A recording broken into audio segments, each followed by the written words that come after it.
ये तत्व ज्ञान इसलिए दिया जाता है कि आप किसी के भरमाए भरमो नहीं, और आप डगमग हो जाते हो तो आपका भक्ति मार्ग नष्ट हो जाता। तो पुण्यात्माओं, इस प्रकार आपके ऊपर विशेष कृपा है परमात्मा की कि आपको ये ज्ञान सुनने को मिल रहा है, और इसको दृढ़ निश्चय के साथ अब जो दास ज्ञान बताता है, जो विधि बताता है, इसके अतिरिक्त कोई भी आकर तुम्हें किसी प्रकार का भी ज्ञान देने की चेष्टा करता है और आप उसके द्वारा दिए गए भक्ति मार्ग को स्वीकार करते हो, तो आप भक्ति से भ्रष्ट हो गए। क्योंकि वो अज्ञानी व्यक्ति से आपने कोई भक्ति मार्ग साधना ग्रहण कर ली तो आपका वो गुरु हो गया, दास नहीं रहा। आध्यात्मिक मार्ग में ऑटोमेटिक कनेक्शन कटता है, तो फिर आपकी भक्ति नष्ट हो जाएगी।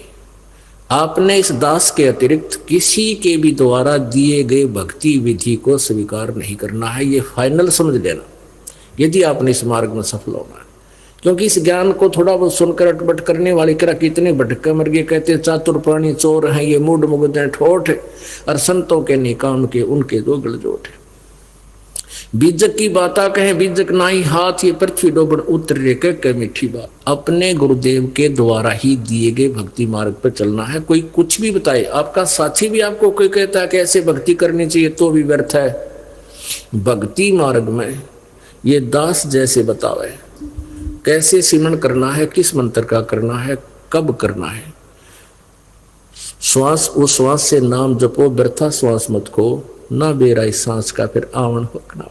नाम उठत नाम बैठत नाम सोत जागवे, नाम खाते नाम पीते नाम सेती लागवे। सिमरन का कोई समय नहीं है, क्योंकि पहले ये मूर्ख लोग हमें मूर्ख बनाया करते थे कि सुबह ब्रह्म मुहूर्त में साधना करनी चाहिए, बड़ी साधना होती है, सुबह की साधना का बड़ा लाभ होता है।